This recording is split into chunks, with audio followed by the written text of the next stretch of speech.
Guys, tingnan nyo, napakadaming tao sa train station. Actually, pinalabas kami. Nandito ako 12:30 yun. From the bus station, naglakad ako kasi gusto ko mag-train going to Chatiba. At biglang namatay ang kuryente, electricity. Sabi buong Spain, buong Portugal at France. So mag 5 PM pinalabas na kami sa train. Hindi ako makatawag kahit kanino. I am trying tumawag kasi hindi ko alam kung anong gagawin ko kasi wala. Stuck si Catherine dito sa Valencia City.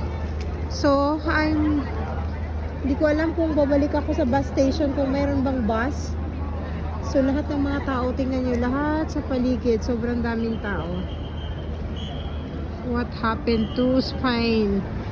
First time ever nawala ang buong kuryente, nawala ang...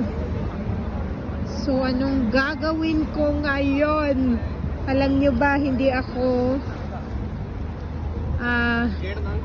buti na lang meron akong cash kasi syempre hindi pwede yung card. Tapos hindi yun, ang daming tao. Tawag nito, wala akong small bills kanina. Ayaw din nila akong pagbilan ng water kasi 50 euros lang yung ano ko. Ayaw, buti na lang merong mama mabait. Binayaran niya yung tubig ko, 1 euro and 80 cents. Sabi niya, sige na, ibigay mo na yan. Kasi parang mamamatay na ako sa uhaw. Diyos ko naman, Lord. Ano nang mangyayari sa amin dito?